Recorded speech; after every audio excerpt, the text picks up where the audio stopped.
Untold. Unsung Hollywood.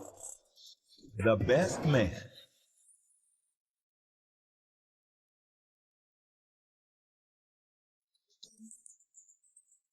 Like the movie, the origins of The Best Man began in New York City, with a director in the making, Malcolm D. Lee. I'm from Brooklyn, New York. My father is a jazz musician as well as a school teacher in the New York City public school system. My mom was a medical records administrator. My father, his brothers and sisters are all about education and music. Malcolm's parents sent him to private schools in downtown Brooklyn. But he got a whole nother education when his cousin moved in, an NYU graduate film student named Spike Lee. After I came back from Morehouse,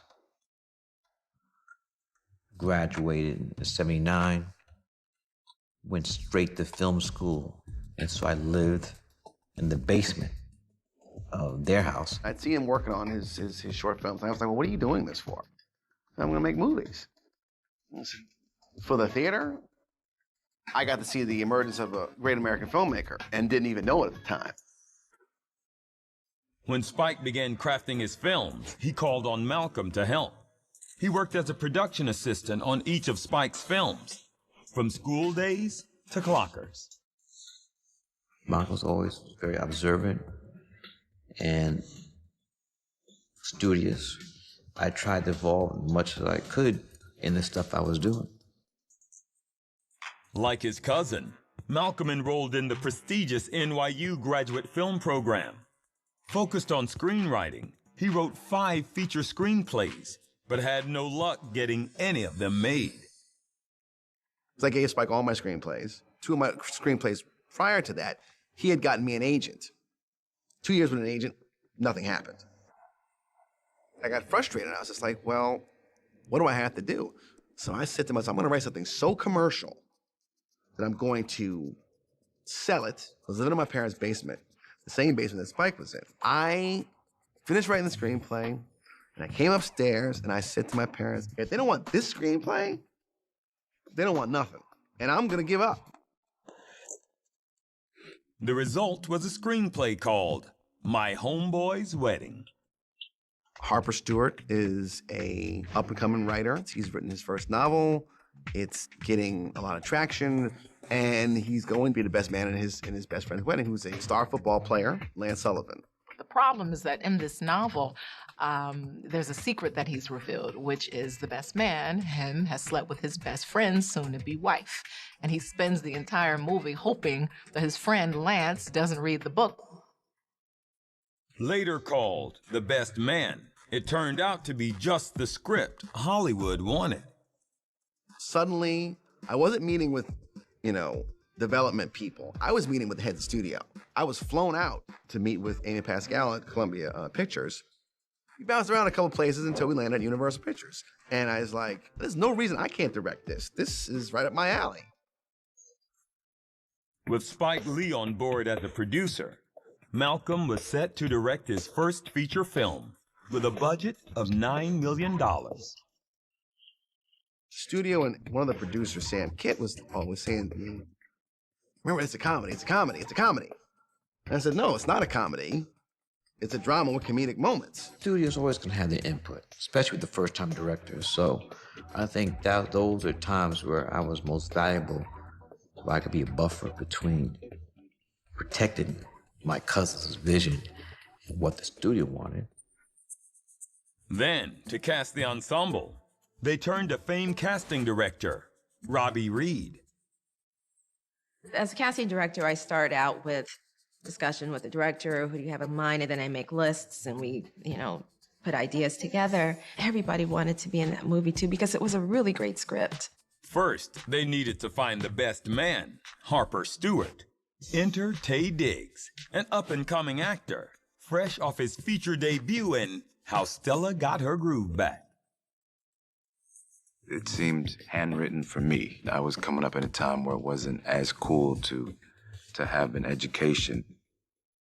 I got called white boy, I got called whitewashed. So to be cast as Harper, I felt validated.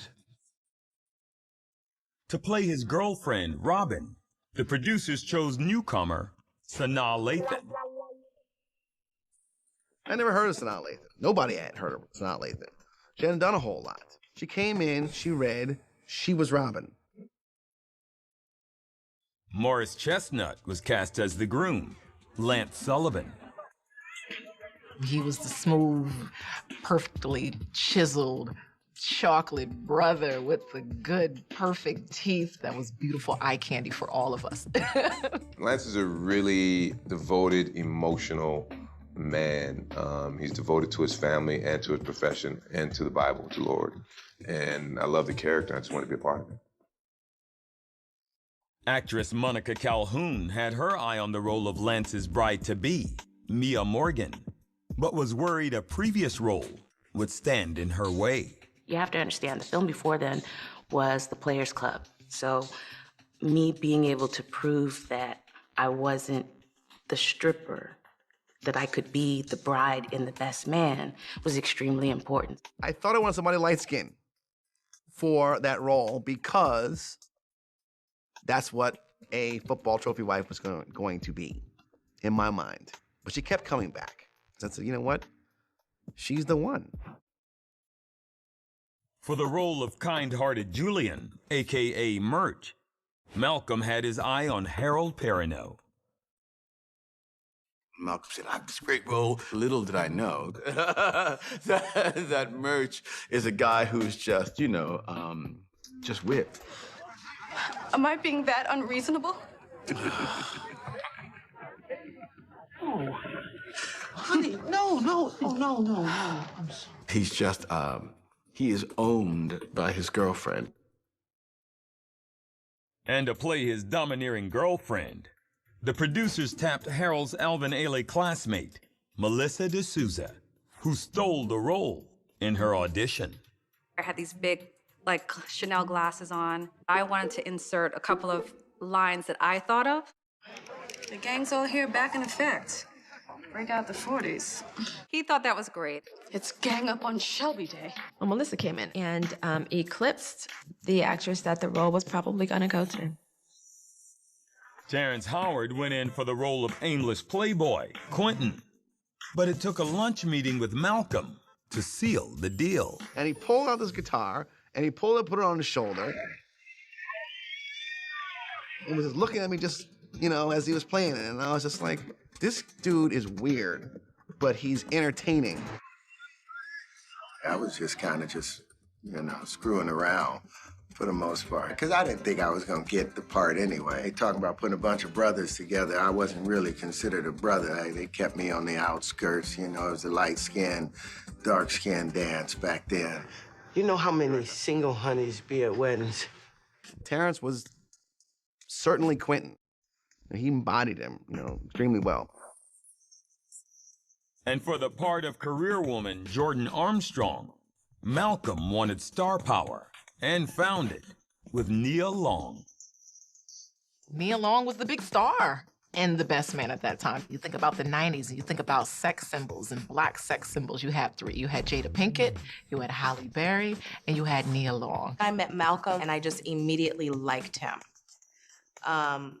He felt like family. I just loved Jordan.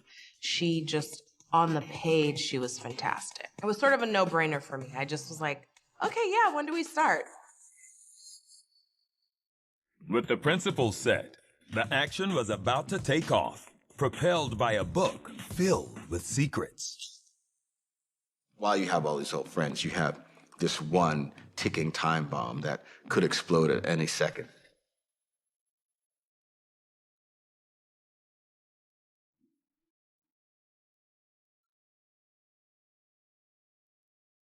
When Malcolm Lee crafted The Best Man in the late 90s, he aimed to show a side of African Americans different from what was commonly seen on screen.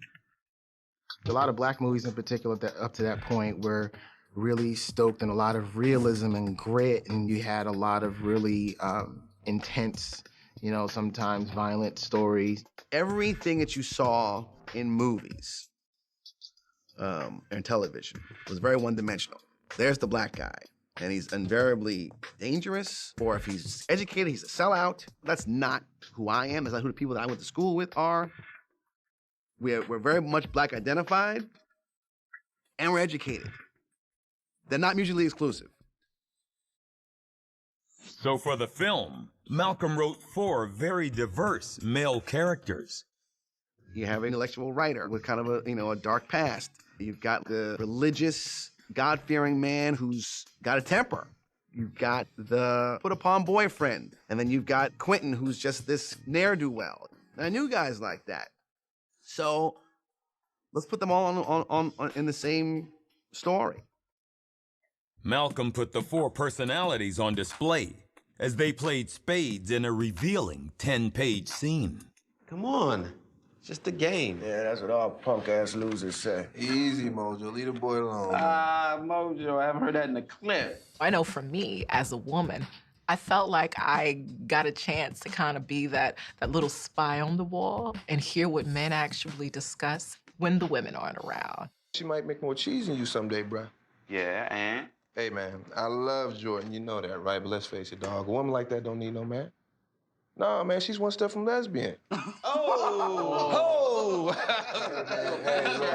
Hold on, that's a nice thought. I really felt like an actor that day. I just felt like I was in the company of, you know, some folks straight out of actor's studio. All I'm saying is that the only way a relationship works is if the man provides the loot and the woman takes care of the shit. No, but you talking like you from the Stone Age. You a caveman. Just admit it, man. Knowing that we were highly competitive, all of us, because that's what that was about. It was haircutting. Everybody was in there to say who they were and show what they were about. Besides, how much ass can one man have anyway? A lot. It was great to have all those guys there who were so different. You didn't see a lot of that on screen, especially in one film. I think you could have put any race of men in that scene and it would have still conveyed the same thing, although they probably would have been playing poker, not spades. No, and plus you can't trust these bitches anyway, man. They just as scandalous as us niggas, man. Oh, not all women, player. Not all women. That was a long night filming that scene. It was one of those things to where it was just us and things had to build. Oh, so you don't think that me has ever got with any other dudes? I'm the first, the last, and the only. Really? It really does set up the central conflict of the whole film.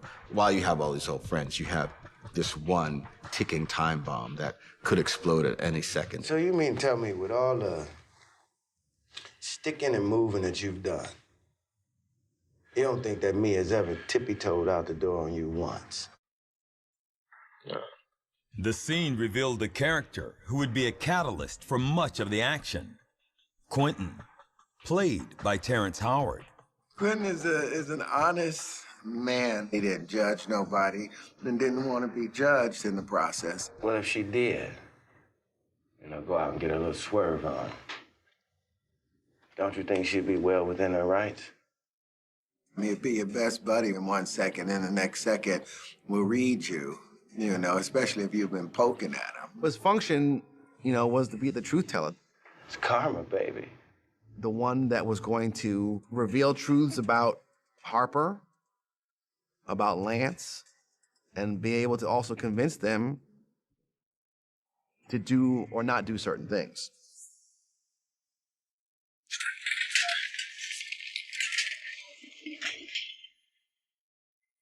The Spades scene became a fan favorite, but another scene would become infamous. She slapped it out of me. I was like, I'm never gonna work with her again.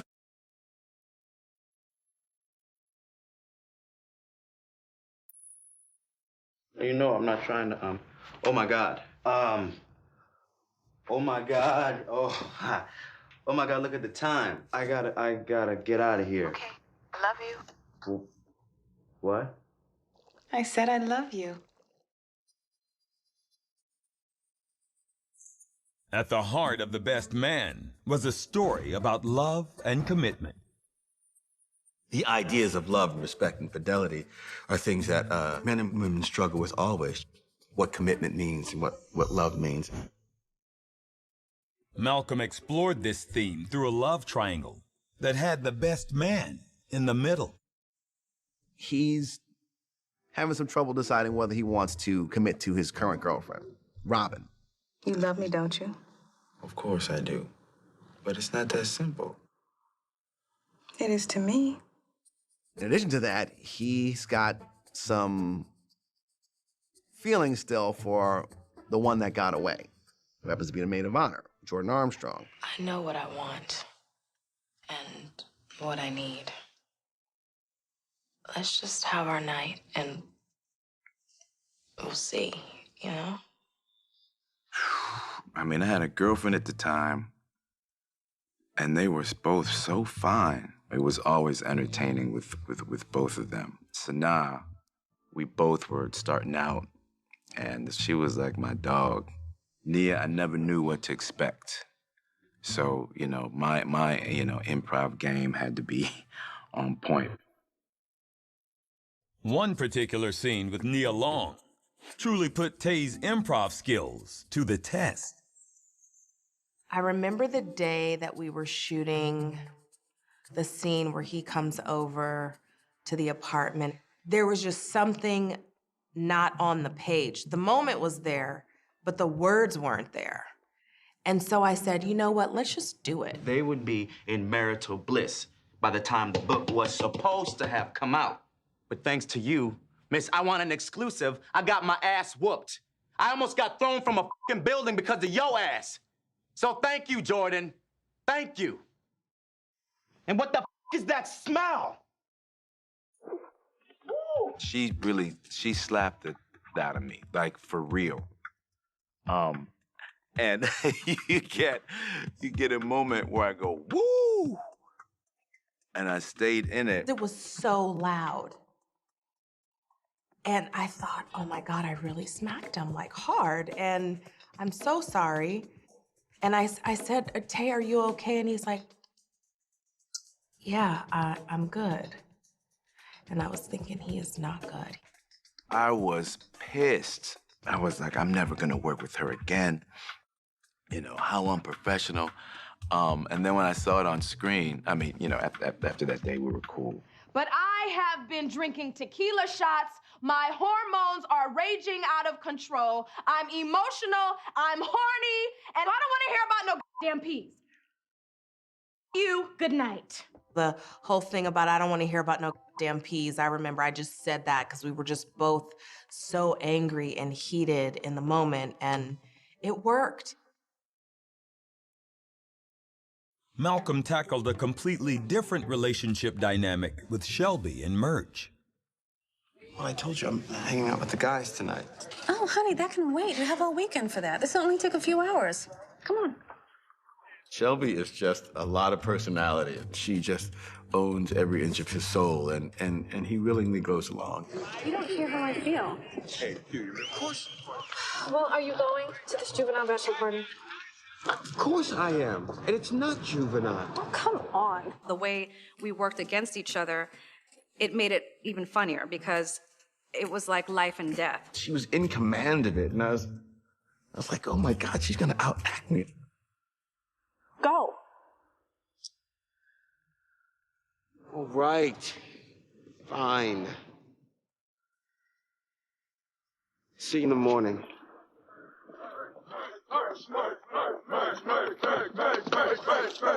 By the end of the film, he was really on his journey to becoming a man. He finally was able to stand up and say what he wanted. I do not want to talk about this right now. I am not going to talk about this right now.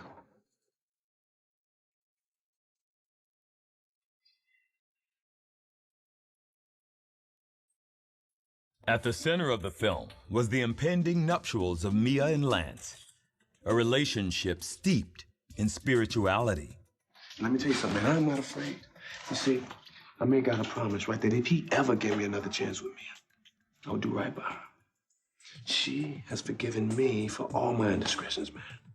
The belief of that there is something greater than self is what motivates and defines Lance and Mia's relationship. It was alluded to that he wasn't completely faithful to her before they got married. So their story is really about forgiveness. I wanted to show that that religion is real in people's lives, and without it being like this, you know, speaking in tongues and, you know, and catching the Holy Ghost and all this kind of stuff. That's not what happens all the time. The film was about to introduce a new character who touched the men in ways that had nothing to do with religion. So allow me to introduce the flavor we call candy. Well, I was nervous about the dance. So I was kind of really like, okay, how do I do this? Do you love me? Oh, yeah, Daddy. Candy loves you.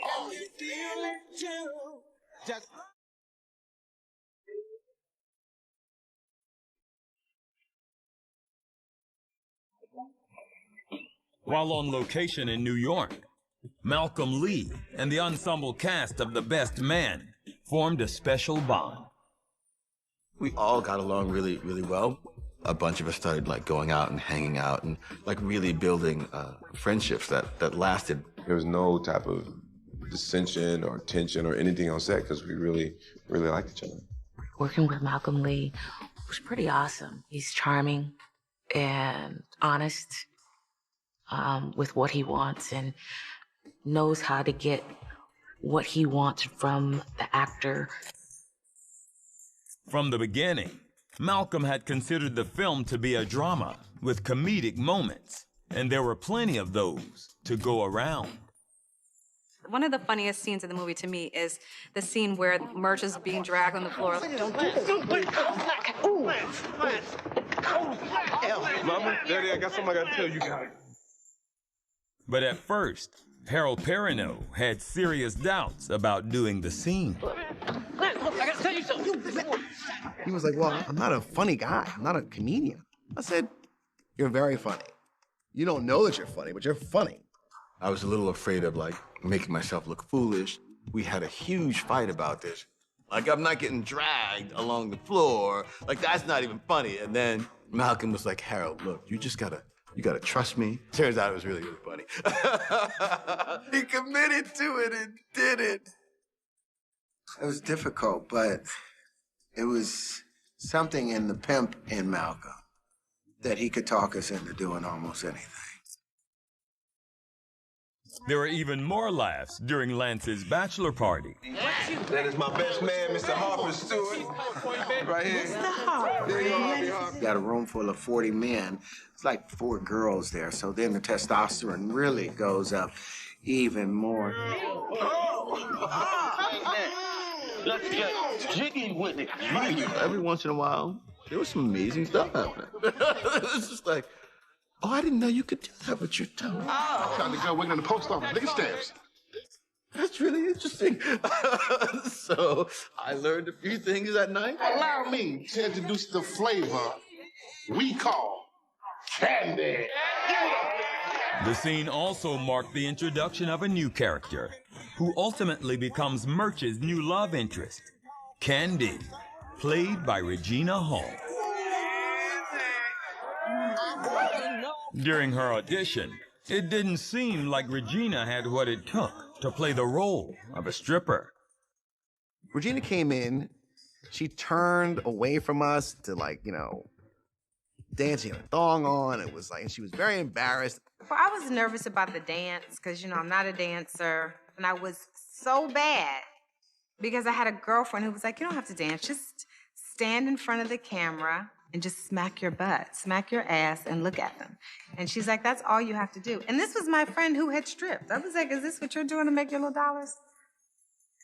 Producer Sam Kitt convinced Malcolm to give Regina a shot anyway. They got her a dance coach, and when they filmed the party, she took full command of the scene. Oh, go get him, Candy. Actually, that was my first day of work. It was weird, because, you know, I had to stick my little bottom in his face. and lap dance on him. So it was a little awkward. It's like, hi, I'm Regina. Let me sit on your lap and grind. Come on, Daddy. I'm Candy. Don't be afraid, man. Everybody fell in love with Regina Hall that day. Yeah, she was really beautiful and sweet and innocent and talented and funny. Oh, man. I'm jealous. But not everyone was laughing. Thousand Oaks, California. We screened this movie. You could hear a pin drop. I mean, not a laugh.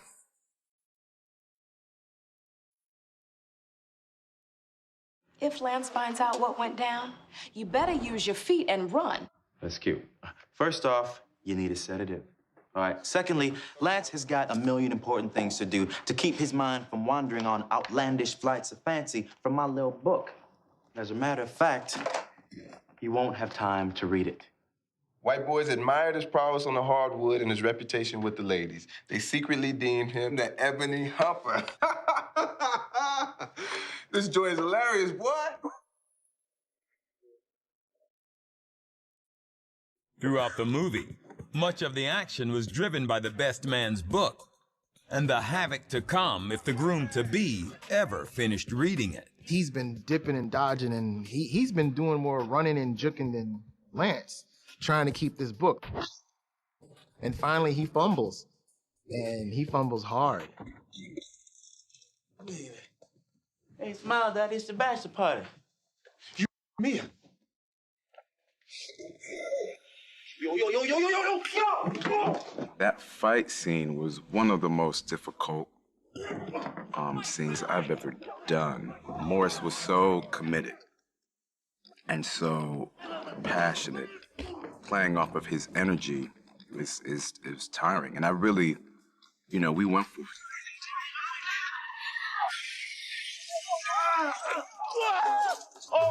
When we did the scene on the ledge, it was a little spooky because Morris was in character. I was always a little worried because we were up pretty high, but we did have stunt doubles in that scene. I just didn't want to make any mistakes. You really gonna do this? Hell yeah, I'm gonna do this. No, you ain't. You gonna marry you a beautiful woman tomorrow. I'd never seen him in a role where he, showed that side of himself as far as the anger. And yeah, I would never want him upset with me. You can't control this outcome, Aubrey. You know why? Because you are not God. That's reality. That's reality. Let's listen to reason.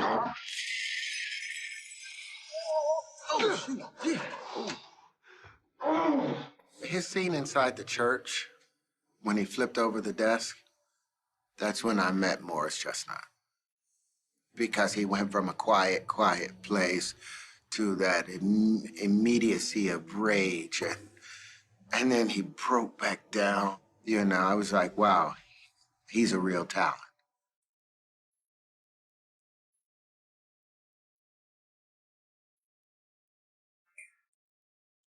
When the dust settled, the audience got the moment they'd been waiting for. Lance and Mia's wedding. Malcolm Lee added an extra detail that drove Morris Chestnut to his most emotional performance of the film. Mia, my darling, my love. I had to isolate myself. Like everyone's talking, everyone's laughing and talking, and I would just have to kind of like slide over, to the side to get ready to be emotional. I think Malcolm did an excellent job with, interjecting what his psyche would be going through, imagining, what could have taken place. As I stare upon your angelic face, I am made whole today. That scene was important because it shows that men are emotional too. I thought that Malcolm did an excellent job of just showing what we rarely see, particularly when it comes to African American men. I had to go to places to where I can't reveal where I had to go to in my head, in my mind, in my life, to pull that out. Literally I would say probably for a couple of years, when I would think about that scene, it kind of would give me chills. By December of 1998, production on The Best Man had wrapped. While the film was in post-production, the studio began testing it before audiences. I remember, again, being influenced by my cousin to have the first cut.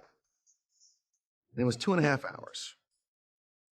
And the studio execs hit the roof. They were like, you can't screen a movie that's 2.5 hours? That's suicide, that's crazy. They screened it anyway for an all-black audience in Washington, D.C. 2.5 hours.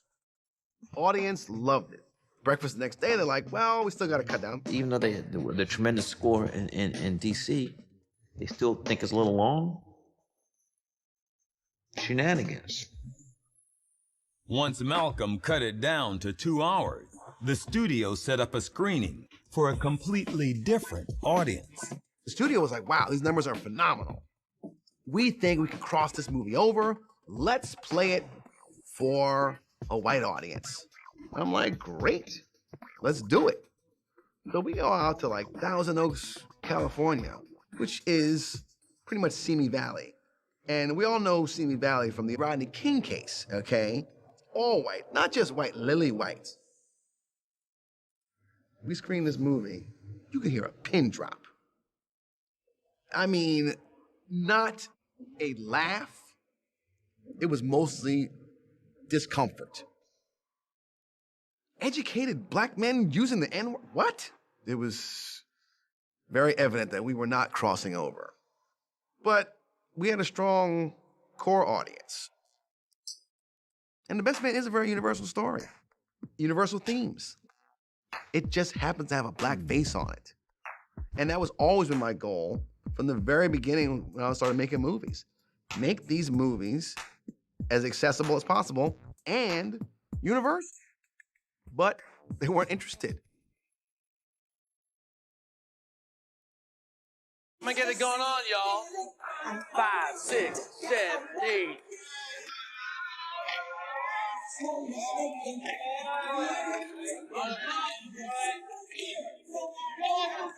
At the end of The Best Man, director Malcolm Lee put a different spin on a black wedding tradition, reprising Candy by Cameo for the electric slide at the reception. The sound guy thing came to me and was like, here's the electric slide music. And I was like, what are we talking about? I hate that song. We're not doing the electric slide song. We're doing Candy. It was a really fun scene because if you watch even some of the, the background actors, they're really into it. They're really having a good time. I didn't know how to do the electric slide. Sanaa taught me that day. I was like, I'm the only black person that doesn't know the electric slide. To this day, people sending me videos from like all over the world. Black wedding, boom. Candy comes on, party. People do electric slide. Cameo should thank me. Shot in 41 days, The Best Man was released on October 22nd, 1999, and went straight to #1 at the box office. The word of mouth was extremely high. So when the movie came out, they came out in droves. That was really exciting. That same weekend, I think the movie that it beat out was Fight Club with Brad Pitt. It got a lot of attention from everyone in Hollywood. The movie brought in over $9 million opening weekend. Despite its success, some felt its mass appeal was limited because the movie was labeled a black film. I was a little naive at the time. I didn't realize that if you put more than like 2 black faces on a poster, then suddenly lots of other folks felt like they couldn't watch it. Like, oh, that's not a film for me. But like, if you put a white faces on a film, then that's a film for all of us. That's the industry's way of just kind of separating us. It doesn't even need to be called a black film. It's just a film that happens to have a lot of black people in it. I had so many people in Brazil, people in Portugal, people in Bosnia. that said they loved The Best Man in Bosnia. So it wasn't a black film. This was a movie about human beings. Nevertheless, The Best Man ultimately brought in $34 million, nearly 4 times the production budget. Enough people saw it to make us #1, and whether they were all black or not, it doesn't really matter. What matters is we made a film that was deserving of the #1 spot based on the amount of people that supported the film. The Best Man jump-started Malcolm Lee's career. Since then, he's directed 9 films, including the 2017 hit, Girls Trip. The cast of the film reaped rewards too. The 8 principals were nominated for NAACP Image Awards in 2000, with both Terrence Howard and Nia Long taking home trophies. And the film propelled each member of the ensemble to greater heights. I think it's even beautiful that you can go back and you can see actors like Terrence Howard, and you can see a young Morris Chestnut, you know, before we knew Regina Hall. To really see how they've blown up so much now, that makes The Best Man just symbolic and significant. In 2013, 14 years after The Best Man was released, the group got together again for a sequel called The Best Man Holiday.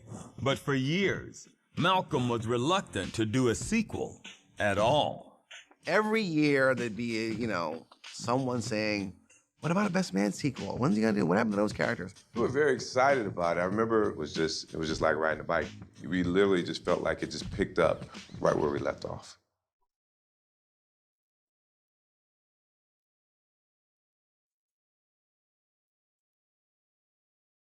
I think The Best Man helped to usher in a different way of thinking about how we view and perceive Black Americans. It also gave us a broader perspective, not only how other people view us, but how we view ourselves. It proved that people of color can open, and people of color are interesting, and people want to see us. It's a classic, and classics last. And when you see it you stop what you're doing and watch it as if you're seeing it for the first time. I'm happy that I was able to participate in that paradigm shift of perception. And I hope that the next generation finds their own voice and can tell these young 20-year-old successful stories. And I hope that Malcolm keeps writing and keeps directing.